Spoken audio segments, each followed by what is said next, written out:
A paz do Senhor para os irmãos.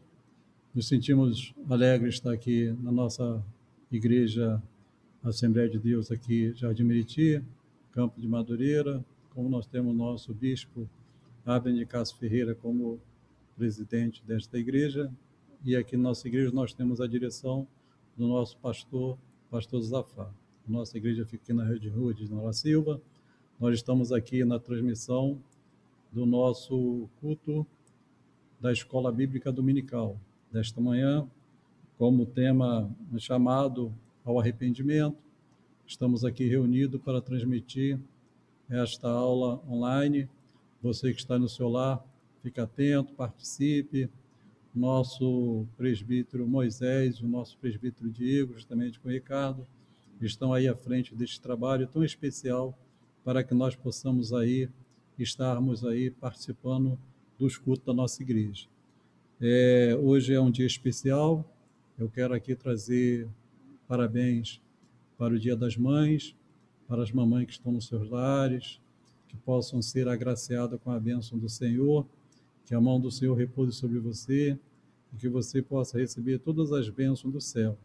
Que os filhos possam estar ao seu lado, com carinho, depositando o seu amor e a sua bondade para o seu coração. E eu quero crer que a mão do Senhor está estendida sobre cada uma de vocês. Vocês possam aceitar aí o nosso parabéns, que a mão do Senhor esteja abençoando a cada vida. Nós vamos fazer uma oração.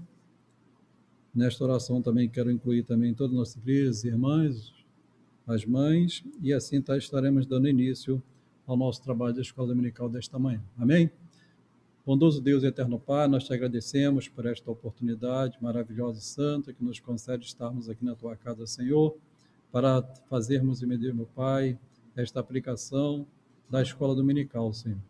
Abençoa, Senhor, meu Deus, meu Pai, a cada lar, a cada casa, os teus servos que estão agora, Pai, reunidos conosco para participar deste estudo. Aplica a tua palavra ao nosso coração, que nós possamos sair daqui, Pai, agraciado com a tua vitória, com a tua bênção. Eu quero crer que o Senhor tem coisas grandes a ensinar para cada um de nós, Pai. Hoje é o Dia das Mães, Pai, visita cada lar, cada família, que a tua bênção, meu Deus, repouse, Senhor, sobre cada um dos teus servos. Nesse momento, Senhor, meu Deus, meu Pai, em que estamos muitas vezes impedidos, Senhor, meu Deus, meu Pai, de estarmos reunidos, mas a tua palavra é fiel.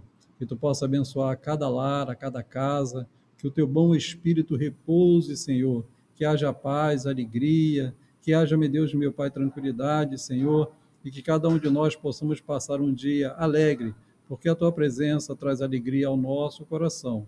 Nós te suplicamos, Senhor, estas bênçãos e te agradecemos por tudo em nome de Jesus. Amém.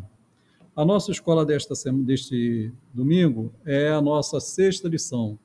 Ela tem como título um chamado ao arrependimento.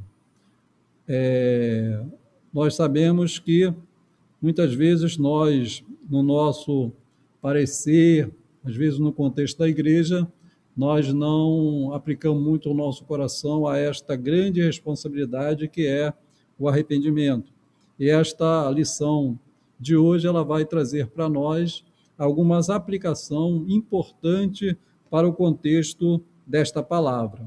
O nosso texto áureo, relembrando aqui os irmãos, aqui o Diego e o Moisés, eles sempre colocam aí na tela dos irmãos aí, para que os irmãos, às vezes, que não têm uma revista, possam acompanhar. Também o Moisés, ele sempre me lembra, se os irmãos tiverem alguma pergunta, alguma coisa, os irmãos podem escrever aí as suas perguntas, e no final nós vamos aqui responder as perguntas que os irmãos tiverem, alguma dúvida, alguma dificuldade, nós vamos aqui tirar as dúvidas dos irmãos. Amém? O nosso textual diz assim: os sacrifícios para Deus são um espírito quebrantado e um coração quebrantado e contrito, um coração quebrantado e preso, não desprezará o Senhor. Salmo 51, 17. A verdade aplicada. O caminho da restauração espiritual passa pelo reconhecimento do pecado e, consequentemente, a confissão e o arrependimento. Os objetivos da nossa lição: apresentar o contexto histórico do Salmo 51, revelar o caminho do arrependimento e, terceiro, mostrar o pedidos do salmista a Deus.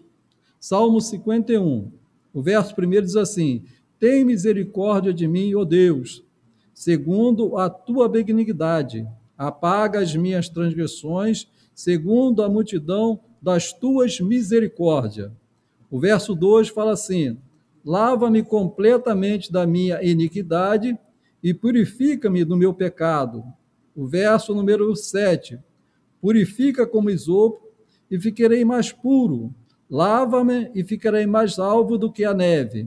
O versículo número 9, esconde a tua face do meu pecado, apaga todas as minhas iniquidades. O verso 10, cria em mim, ó Deus, um coração puro e renova em mim um espírito reto. O verso 12, torna a dar-me alegria da tua salvação e sustenta-me com espírito voluntário. E o último verso, o verso 13, então ensinarei os transgressores os teus caminhos e os pecadores a ti se converterão. Este salmo, ele é muito aplicado no contexto que nós podemos dizer que, apesar do nosso pecado ou da nossa transgressão ser grande, a graça de Deus, ela é muito maior. Então, estes salmos, ele traz uma aplicação para nós, para que nós possamos estar atentos ao contexto da nossa união com Deus e da nossa vida com o Senhor. Quando nós olhamos para o contexto histórico, que é o primeiro tópico, né? O contexto histórico, o pastor, ele vai trazer para nós aqui uma compreensão de todos aqueles fatos que aconteceram na vida de Davi. E se nós fizermos uma avaliação da vida de Davi, nós vamos compreender que Davi, ele era um homem que foi chamado por Deus para uma obra gloriosa e maravilhosa. A palavra de Deus nos conta a história que Deus, ainda na sua mocidade, o separou com uma perspectiva de dar-lhe a ele o reino e abençoar todo o seu reinado de uma forma especial.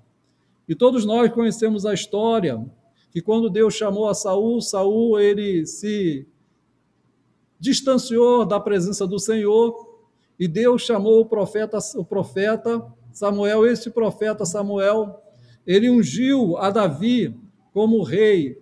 E a palavra de Deus nos conta que todos esse contexto das bênçãos do Senhor alcançaram a Davi de uma forma especial. E quando nós olhamos para a palavra de Deus, nós vemos que Davi ele foi uma pessoa muito usado pelo Senhor de uma forma especial. A palavra de Deus nos diz que o Espírito do Senhor estava sobre ele. Ele venceu grandes batalhas. Nos conta a história que quando ele tocava a sua harpa, o espírito mau da parte de Saul, que vinha atormentar Saul, saía. Venceu grandes batalhas, alcançou grandes reinos. A mão do Senhor é constantemente sobre a vida dele. Ele pôde trazer a aplicação do culto do Senhor. Ele estabeleceu os horários do culto, estabeleceu os sacerdotes, ele fez com que no seu coração havia uma necessidade de construir um templo para o Senhor, que o seu filho Salomão, depois da sua morte, veio fazer essa conclusão. Nos diz a palavra do Senhor que ele trouxe a arca do Senhor para a cidade de Deus. Então, a história de Davi, todo o seu legado é uma coisa gloriosa e maravilhosa ao nosso coração. E isso mostra para nós, irmão, que nós devemos ser muito vigilantes em toda a nossa caminhada. Por quê? Porque nós sabemos que nós temos um adversário que peleja contra nós para trazer a nós aquilo que Deus gostaria que não chegasse ao nosso coração. E quando nós olhamos para a história do contexto de Davi, nós vemos o quê? Se nós formos colocar em uma balança, nós vamos ver que ele foi realmente uma pessoa muito abençoada pelo Senhor.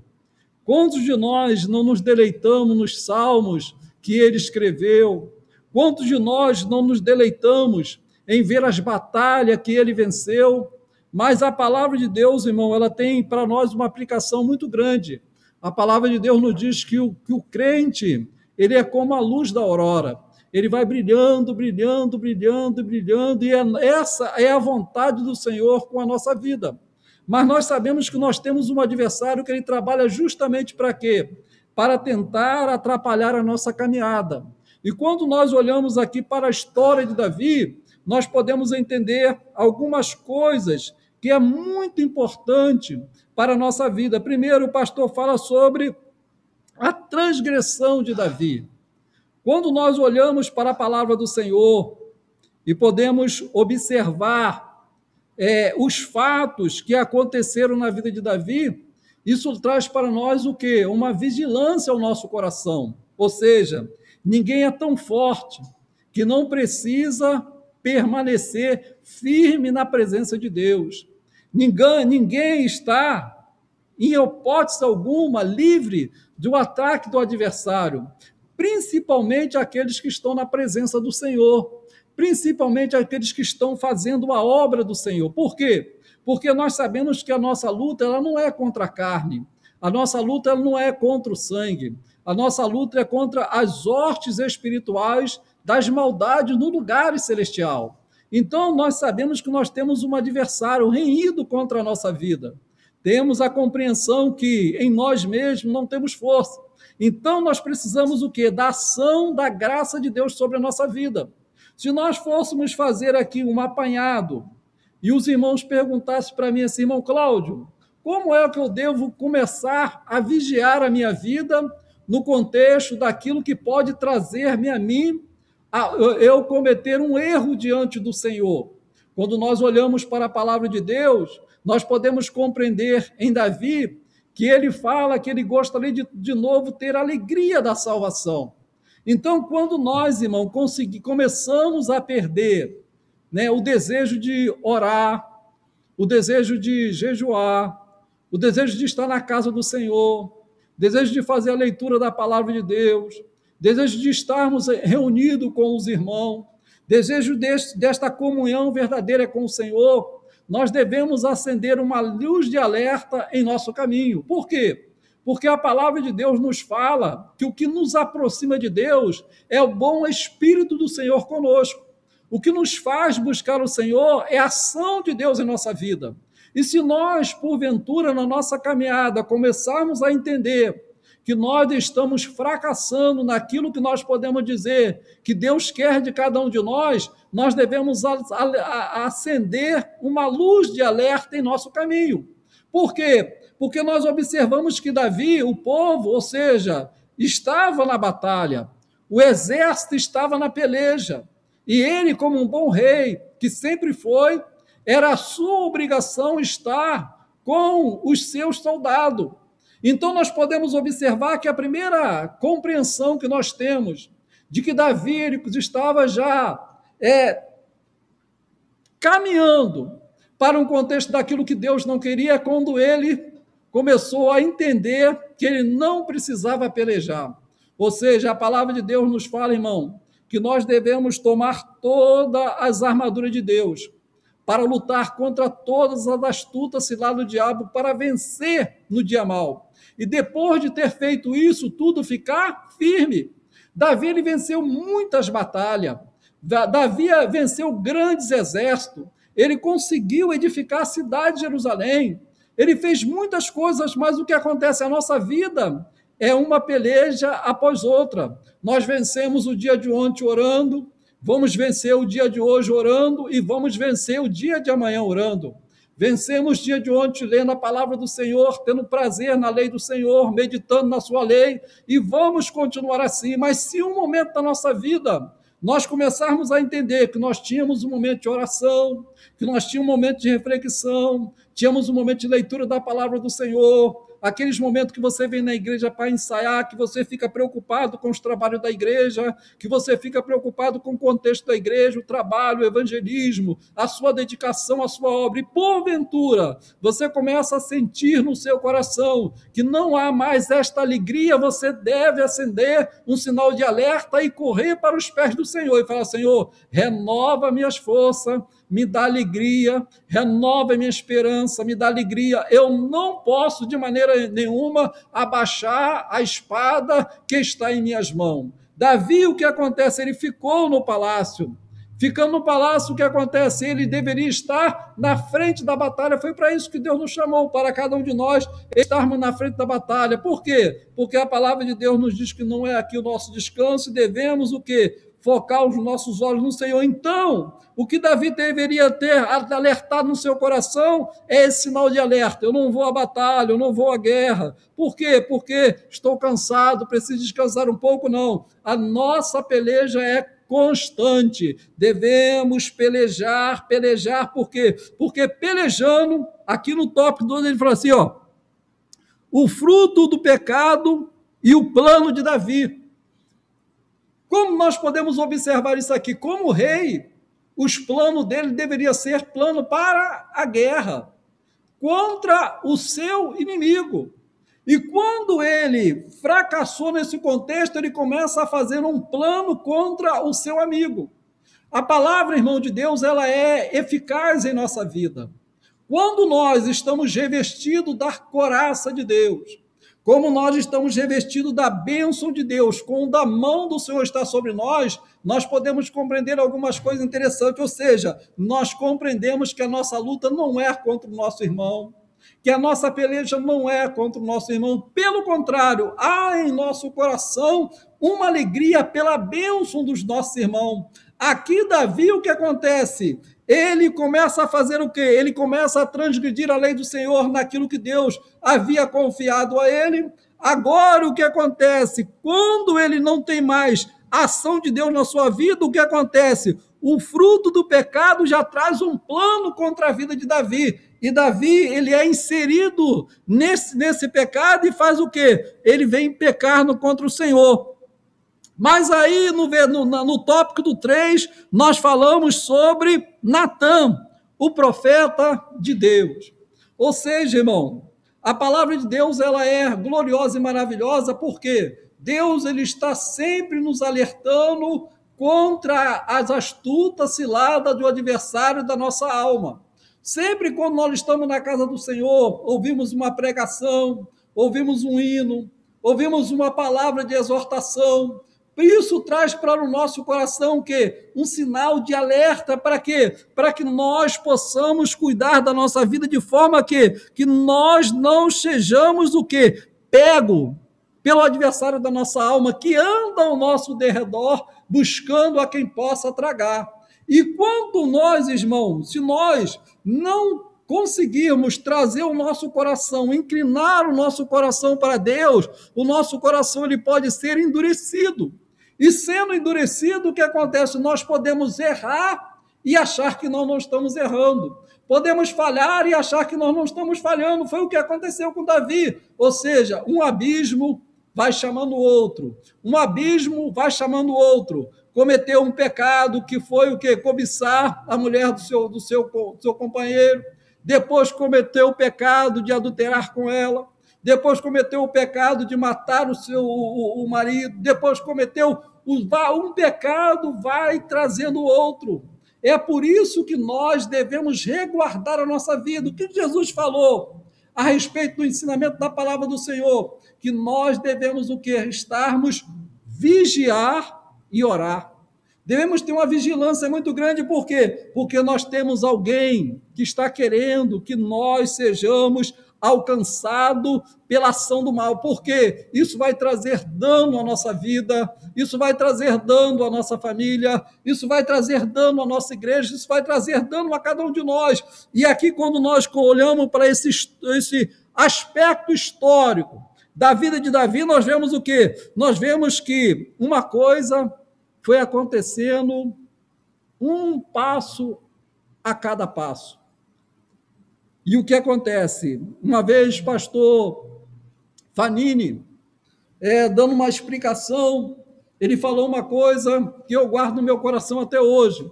Ele falou que o adversário da nossa alma, muitas vezes ele aplica a ação como de uma aranha. Ou seja, a aranha ela vai tecendo, né, cada fio para formar o quê? Para formar aquela teia de aranha. Ela não faz aquilo de um dia para o outro, ou seja, aquilo vai sendo feito gradativamente. O que acontece? O adversário da nossa alma, ele está nos observando, vigiando. E ele sabe naquilo que nós somos propensos a cair. E é isso que ele vai querer colocar em nossa frente para quê? Para tirar a visão daquilo que Deus tem para nós.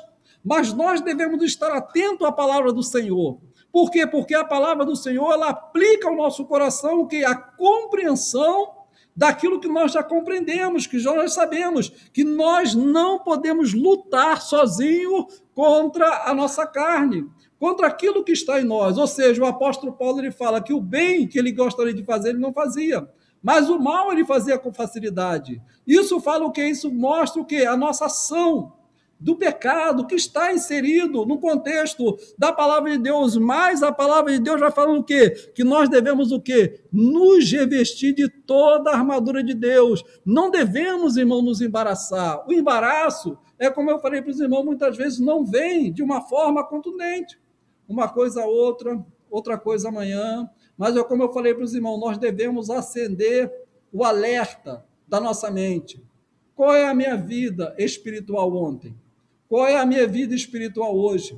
Qual é a minha vida espiritual para o amanhã? Por quê, irmão? Porque a palavra de Deus nos fala que nós devemos vencer em todo tempo, e é isso que Deus tem para cada um de nós. Outra coisa que nós podemos aqui observar no tópico 2, o caminho do arrependimento. Quando nós, irmão, conseguimos observar esse contexto tão glorioso e maravilhoso, nós podemos observar o seguinte, que o caminho do arrependimento é o de que melhor nós podemos fazer quando nós cometemos uma falha. Não há outro caminho melhor do que o caminho do arrependimento. Por quê? Porque o caminho do arrependimento nos leva para a presença do Senhor. É o caminho do arrependimento que nos leva o quê? Para a presença do Senhor. Quando nós nos arrependemos, nós estamos no caminho certo. Por quê? Porque foi acendido um alerta em nós, ou seja, eu preciso sair desse caminho que eu estou trilhando. Como é que eu posso simplificar isso aqui para os irmãos? Imagina que você vai numa caminhada para um certo lugar e você chega, ali existe o quê? Existe 2 caminhos, um à sua direita e um à sua esquerda. E você pergunta para alguém, qual desses caminhos aqui é o melhor? E a pessoa fala para você, rapaz, eu não sei, eu acho que é o da direita. Não tenho muita certeza não, mas talvez seja o da esquerda. Como desses caminhos que você vai entrar por ele tranquilo no seu coração, porque a pessoa que lhe deu a direção, ele não deu uma convicção, uma certeza. Ele não baseou para você para que você possa entrar por aquele caminho, dizendo, não, esse caminho aqui é o caminho certo. Mas quando nós olhamos para a palavra de Deus, o que o salmista falou? Que um coração contrito não desprezará o Senhor. Então, quando você falha, quando você comete uma falha, mas você se arrepende, você entrou no caminho certo. Ainda que a sua consciência, ainda que as pessoas ao seu lado, ainda que todos falem que não, mas você fala, não, eu estou no caminho certo porque eu estou no caminho do arrependimento. Foi isso que aconteceu com o filho pródigo. Enquanto ele não caiu em si e voltou atrás, o que acontece? A sua vida ia de mal a pior. Saiu de casa com um tesouro das suas mãos, foi gastando, até não ter mais nada. Mas quando ele caiu em si, e ele falou, quantos na casa do meu pai estão gozando de benefício e eu aqui padecendo necessidade? Levantar-me-ei e irei ter com meu pai. Direi, pai, pequei contra o Senhor, contra o céu, não sou digno de chamar o seu filho, recebe-me como jornaleiro. O que acontece? Naquele dia a bênção do Senhor alcançou o seu coração, por quê? Por causa do arrependimento. Quando nós temos o tópico 1, 2, ele fala, 2, 1 diz assim, ó, reconhecimento e confissão de pecado. Quando nós reconhecemos, temos esse reconhecimento, o que acontece? Nós verdadeiramente podemos dizer que vamos ser livres da aflição do pecado. Por quê? Porque o reconhecimento, ele traz para nós o quê? Ele traz uma bênção gloriosa e maravilhosa. Eu queria fazer uma leitura aqui ainda do Salmo 51, para nós observarmos esse contexto glorioso e maravilhoso, que nós podemos falar que é o contexto do arrependimento. Aqui, nós podemos dizer o seguinte: o verdadeiro arrependimento sente aflição pelo pecado na sua totalidade. Ou seja, quando nós nos arrependemos, esse arrependimento ele vai trazer para nós o quê? Ele vai trazer para nós uma ação em nossa vida que vai trazer o quê? Que nós vamos querer ficar longe de todo o contexto do pecado. O verdadeiro arrependimento traz aflição pelo pecado na sua totalidade. Nós podemos observar isso no verso 3 e no verso 4 do Salmo 51. O que diz o verso 3? O verso 3 é assim, ó: porque eu conheço as minhas transgressões e os meus pecados estão sempre diante de mim.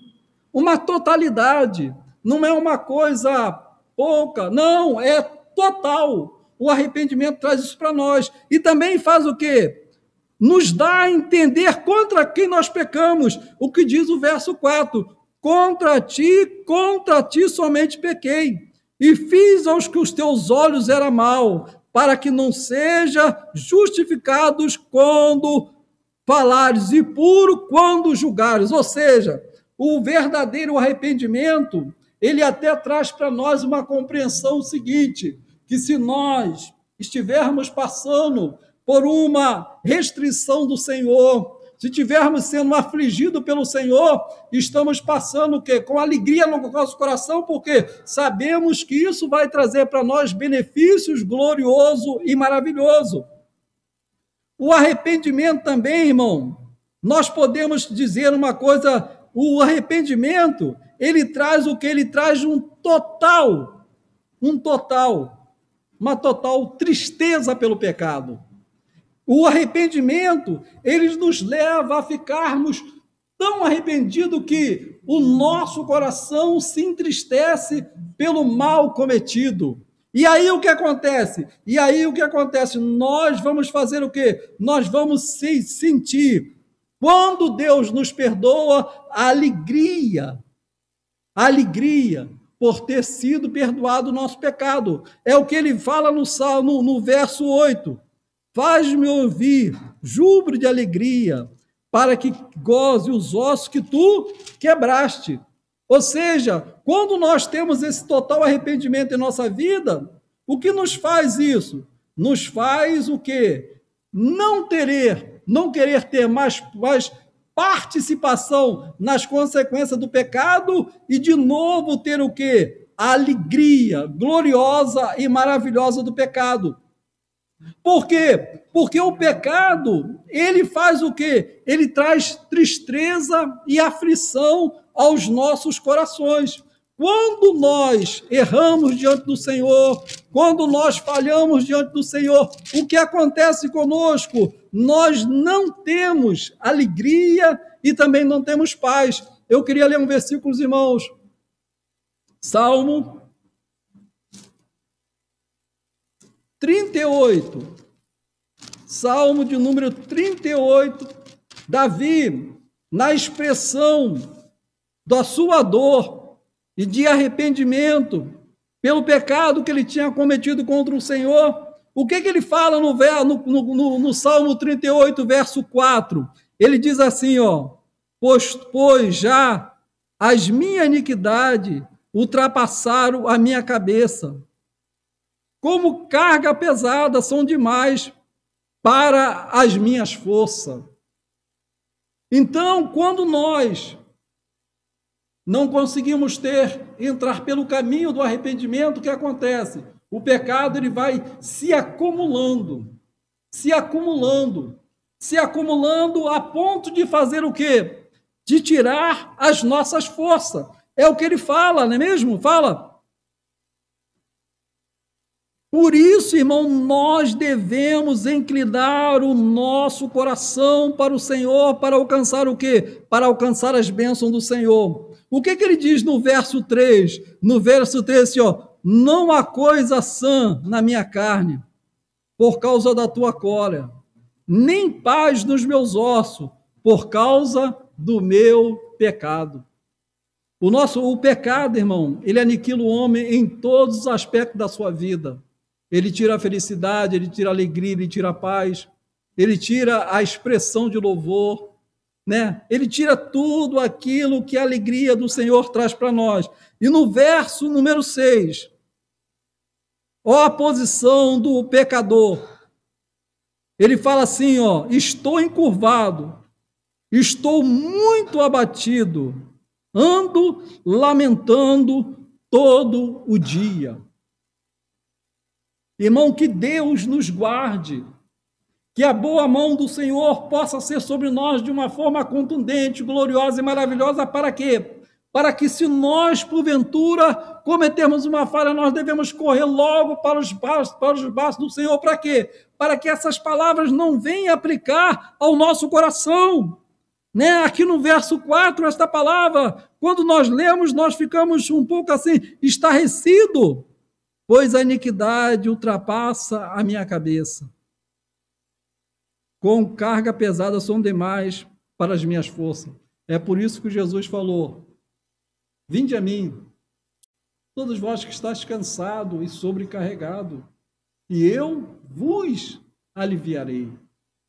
Nesse contexto aqui, nós podemos ver que Jesus ele quer nos aliviar disso aqui, da carga do pecado, daquilo que às vezes, muitas vezes, nos impede de correr para a presença do Senhor, de derramar o nosso coração diante de Deus. Mas, irmão, nós que somos salvos, que conhecemos a graça de Deus, se nós cometemos alguma falha, devemos fazer como Davi, recorrer ao Senhor, buscar abrigo no Senhor, para quê? Para que dele possa tirar de nós tudo aquilo que tem atrapalhado a nossa caminhada e nos dar de novo a alegria gloriosa e maravilhosa da salvação. Nós podemos observar, irmão, que quando nós fazemos isso, as bênçãos de Deus ela vem sobre a nossa vida de uma forma gloriosa e maravilhosa. E nós, o que acontece? O salmista Davi, ele fala ainda, né, sobre a importância do que nós estamos falando aqui nesse tópico, que é o tópico que nós falamos sobre o arrependimento. Ele também fala uma coisa para nós muito gloriosa e maravilhosa, ainda no Salmo 51, o verso 9 e o verso 12. Ele diz assim, no verso 9, esconde a tua face do meu pecado e apaga todas as minhas iniquidades. Podemos ver que Davi estava disposto a abandonar toda a sua vida de pecado.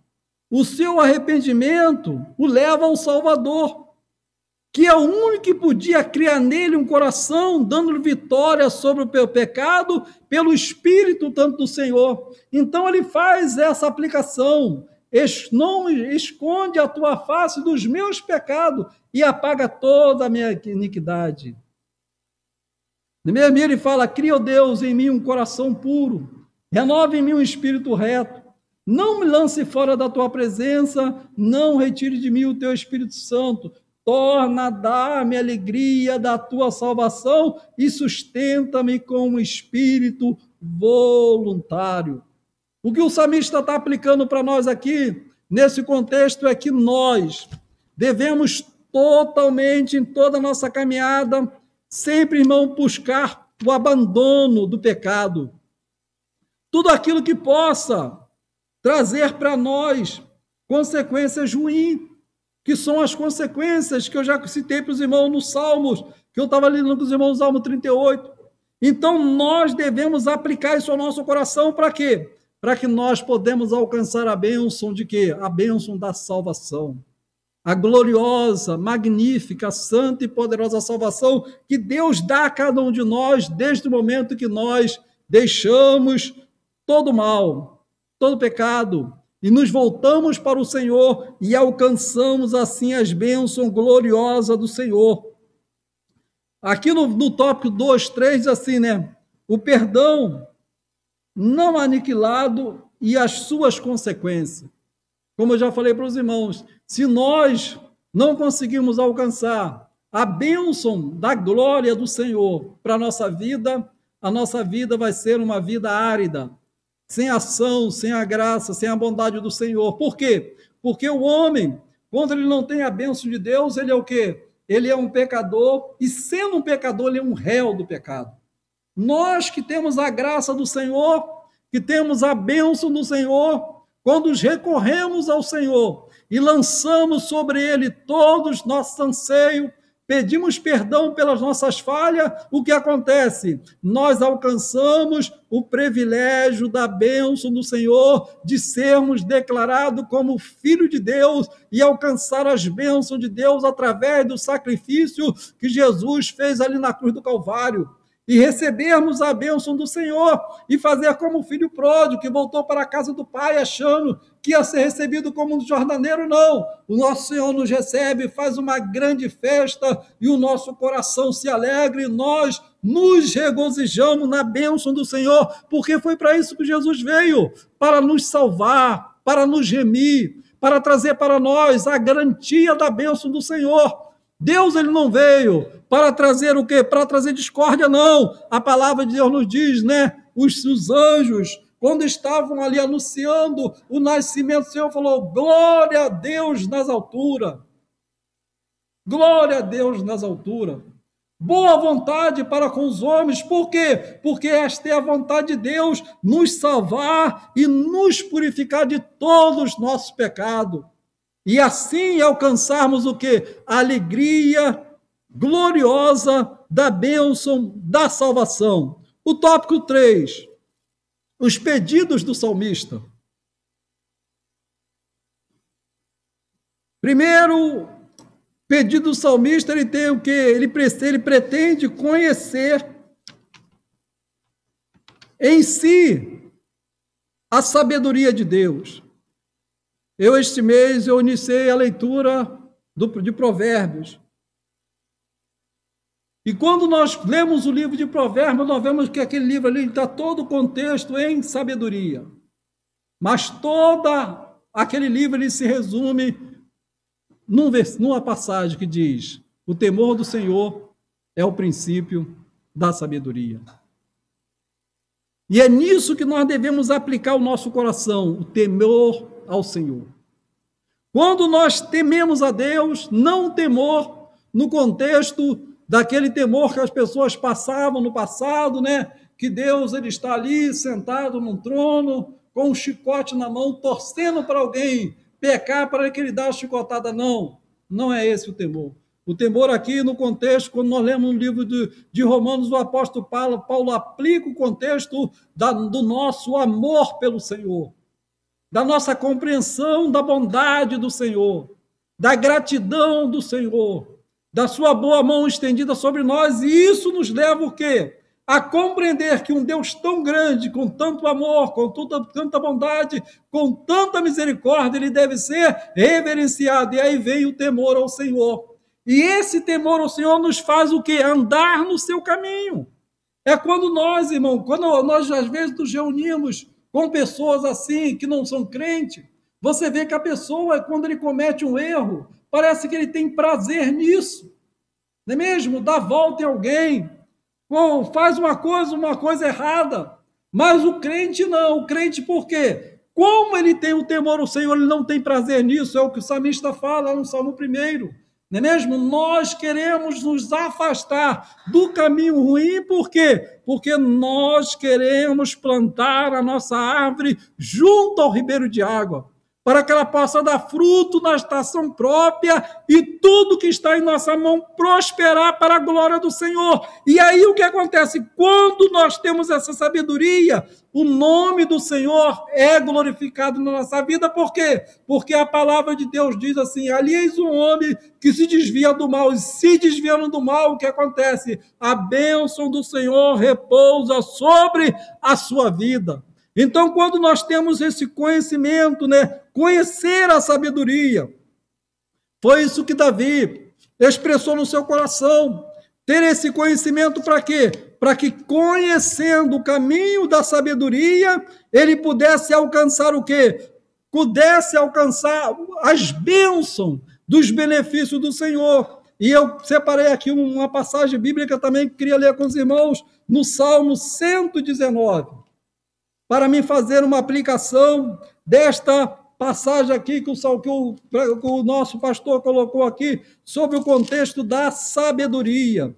E eu queria dividir com os irmãos aqui essa aplicação, que eu queria dividir com os irmãos no Salmo 119. Salmo 119, o capítulo 59 e o 60. Salmo 119, capítulo 59 e o 60. Diz assim, ó: considerei os meus caminhos e voltei os meus pés para os teus testemunhos.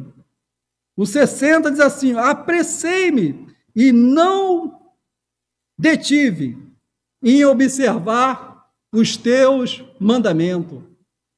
Quando nós tememos ao Senhor, o que acontece? No nosso coração está aplicado o temor ao Senhor e o cumprimento dos mandamentos do Senhor.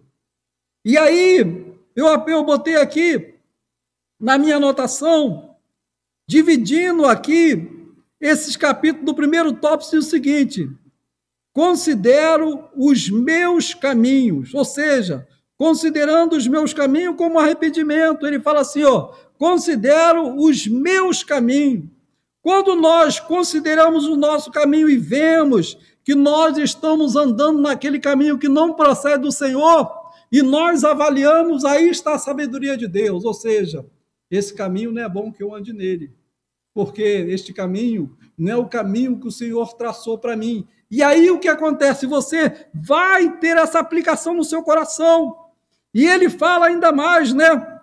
Volto os meus passos para os teus testemunhos, ou seja, uma mudança completa no contexto. Fala assim, ó: volto os meus pés para os teus testemunhos. Ou seja, é como se nós fôssemos caminhando num caminho e observarmos, né, como no trânsito, né?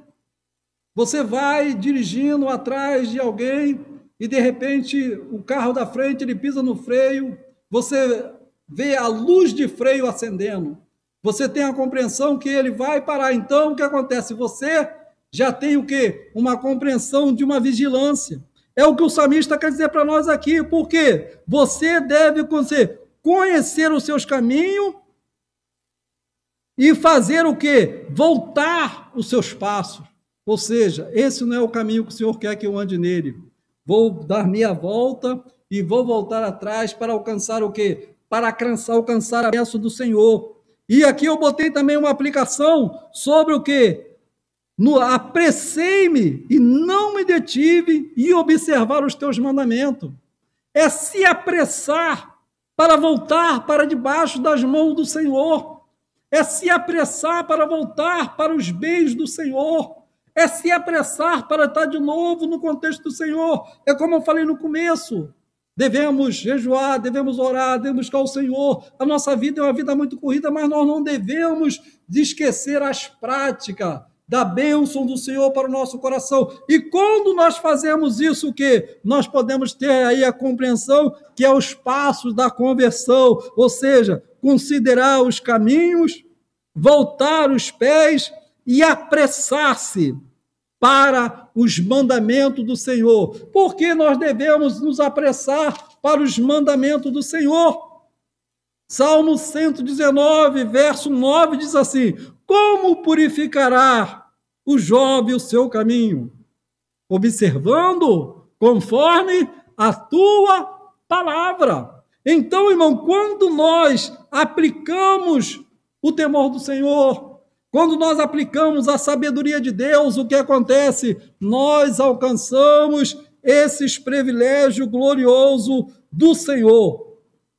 Ele fala sobre, no tópico do 3.2, assim: purifica-me com o isopo. O isopo era uma planta que ela embebia bem o líquido que era lançado sobre ela, e assim as pessoas usavam aquilo para fazer aspersão, não é mesmo? Para salpicar água, para salpicar sangue. E aqui ele fala sobre isso aí, sobre purificar-nos, né? Nos purificar com o isopo, ou seja, é aquela purificação do Senhor, não é mesmo?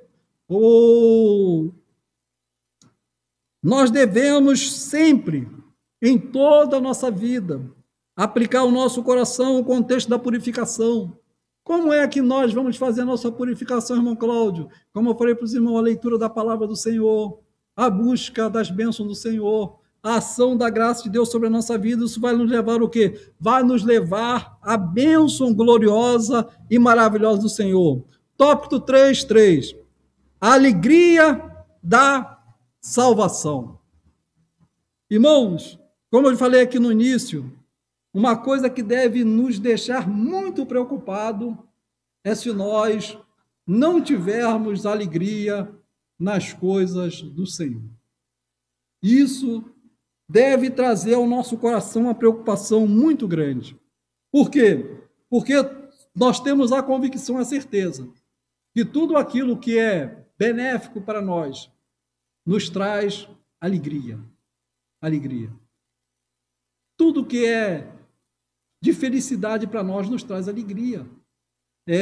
Uma certa vez eu estava comentando com um irmão e estava falando com ele assim, você imagine, né, quando uma criança, né, o pai, né, no sábado à tarde, no sábado à noite, depois de jantar, reunido ali com o seu filho, com a sua esposa, fala para ele, para o seu filho, amanhã, papai vai levar você num parque, papai vai levar você para dar um passeio.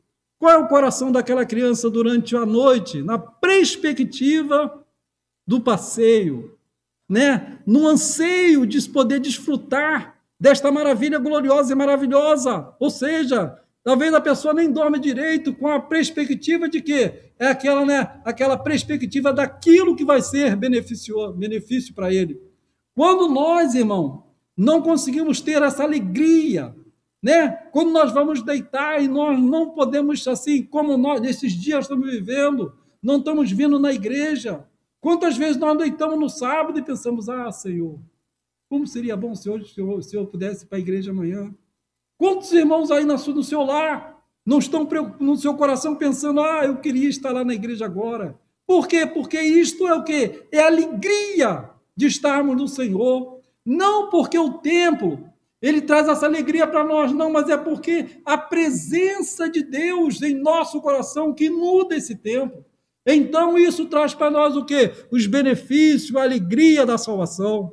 E nós devemos, irmão, cuidar disso de uma forma muito grande. Cuidar disso de uma forma muito contundente. Por quê? Porque a palavra de Deus nos diz, irmão, que a salvação é como um tesouro que alguém achou num campo. Foi ali, escondeu, foi e vendeu tudo que tinha e comprou aquele campo por amor àquele tesouro. É o que Deus tem trazido para cada um de nós. Os benefícios gloriosos e maravilhosos da salvação que nós temos em Cristo, nosso Senhor. Que traz para nós o que? Os benefícios da glória de Deus. E nós devemos ter um cuidado muito grande, irmão, para quê? Para que nós não venhamos perder esta alegria gloriosa e maravilhosa que é a alegria da salvação. E eu queria, encerrar o meu comentário aqui, trazendo algumas coisas aqui que eu queria passar para os irmãos quando eu estava estudando essa lição que me veio ao coração. Primeiro, o que é arrependimento? Arrependimento envolve uma completa mudança de pensamento sobre o pecado e a sua percepção de necessidade de um Salvador.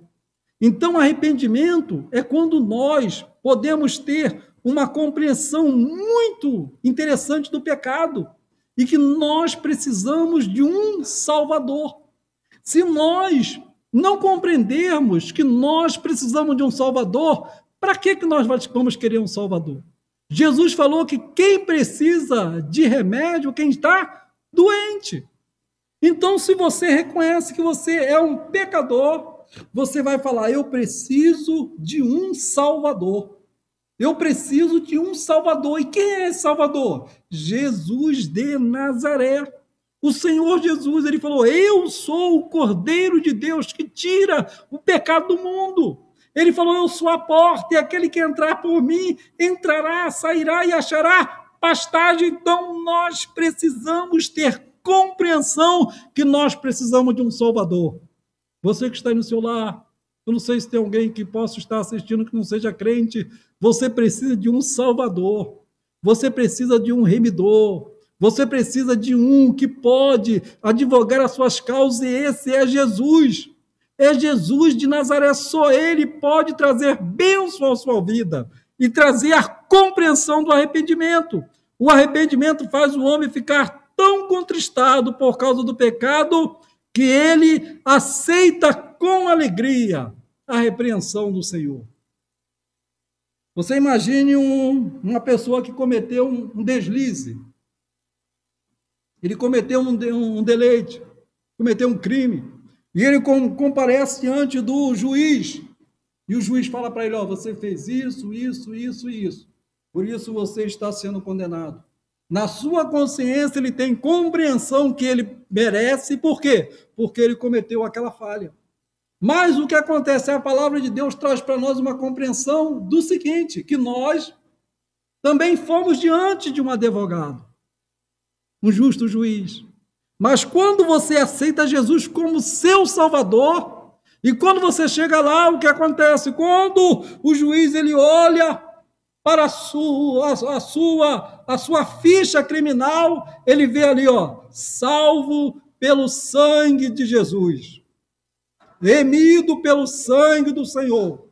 Aí ele fala para você assim: ó, nenhuma condenação há para aqueles que andam em Cristo Jesus, que não andam mais segundo a carne, mas anda pelo Espírito do Senhor. Então o arrependimento ele traz o quê? Ele traz salvação gloriosa e maravilhosa na nossa vida. Eu botei aqui uma ilustração sobre arrependimento e salvação. Aí eu botei aqui um homem, ele vai na sua caminhada normal, sai de casa, o sol está brilhando, mas no decorrer da sua caminhada o tempo muda e cai uma chuva torrencial. Uma chuva torrencial. E ele sabe que ele precisa se abrigar desta chuva. E ele lembra que na sua caminhada, lá na frente, tem a casa de alguém que ele conhece. Ele bate nessa porta, a pessoa abre, ele entra nesta casa, e aí o que acontece? Ele está protegido da chuva. Por quê? Porque ele achou proteção na casa. Enquanto ele estiver dentro daquela casa, o que acontece? Ele está protegido da chuva. Mas nós podemos observar o seguinte: eu botei aqui, a pergunta é: o homem está protegido do temporal porque está dentro da casa ou porque está fora da chuva?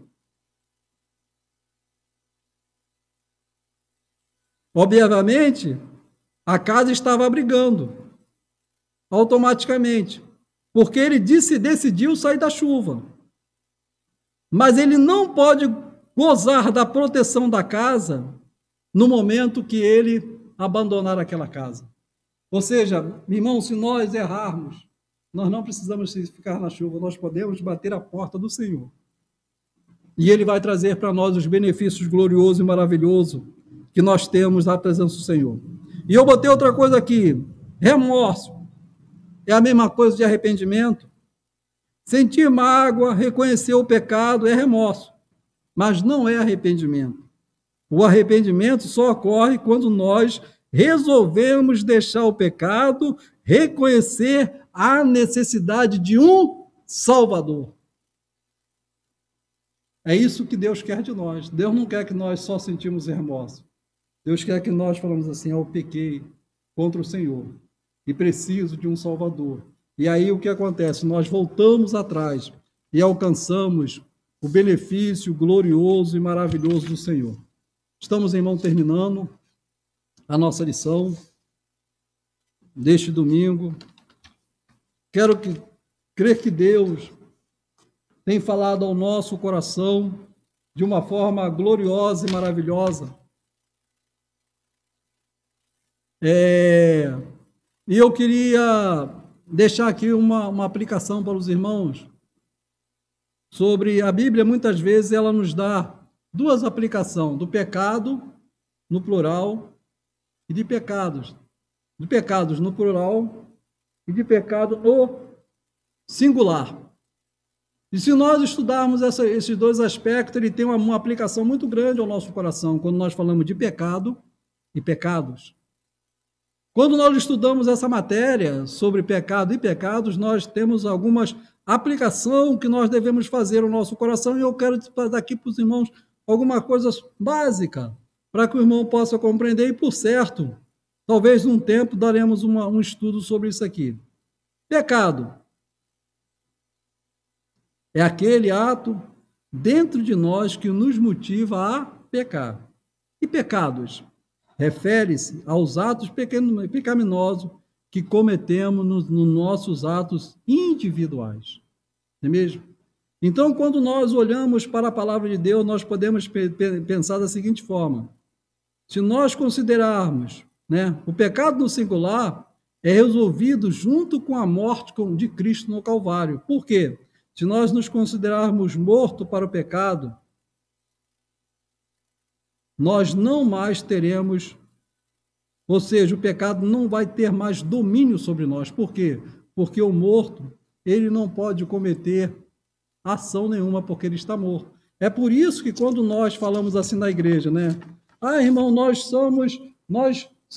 não somos pecadores, porque nós fomos remidos, nós somos salvos, as pessoas não podem entender. Mas como é que a pessoa vai dizer que ele não é um pecador? Não, nós somos pecadores sim. Mas quando Jesus morreu na cruz do Calvário, com ele morreu os nossos pecados. E nós hoje não cometemos falha e pecado, e não temos prazer no pecado. É por isso, irmão, assim como Davi, ele se voltou para o Senhor, que possamos a todo momento da nossa vida se voltar para Deus. Cuidar da nossa vida para nós não venhamos falhar, para que nós não venhamos pecar, porque esta é a vontade de Deus, a nossa santificação. Que Deus abençoe a cada um dos irmãos, que abençoe a cada lar, a cada família, que cada um dos irmãos possa ser enriquecido com a bênção do Senhor. Nesse domingo, Dia das Mães, eu sei que muitos não vão poder estar com sua mãe por causa desse problema que estamos vivendo, mas o amor, ele excede todo entendimento, e o que Deus quer de nós é isso aí, que nós nos amemos uns aos outros.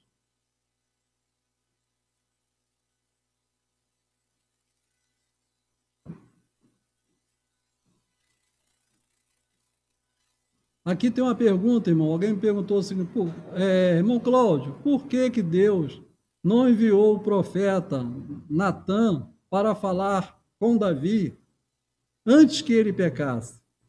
Irmão, por quê? Porque você imagina da seguinte forma: Davi, ele tinha toda a compreensão daquilo, Ele tinha toda a compreensão, ele como rei, ele sabia. Ele sabia dos mandamentos, Ele era um judeu, então ele tinha a lei de Deus, a lei que foi dada por Moisés, os 10 mandamentos. Ele, como rei, ele tinha que ter uma compreensão disso, porque os reis no passado, eles tinham que estudar, eles tinham que ter compreensão da lei, eles tinham compreensão do culto, eles tinham que ter compreensão dos decálogos. Quando você lê lá no livro acho que é no livro de Levítico, os deveres do rei, ali tem os deveres do rei, todos os deveres que o rei tinha que ter, como ele que deveria proceder, como é que ele deveria agir. Então, o que acontece? Deus não precisa lembrar a você daquilo que você já sabe. Você que deve estar atento, como eu falei para os irmãos aqui, atento. Ou seja, se eu estou inclinando para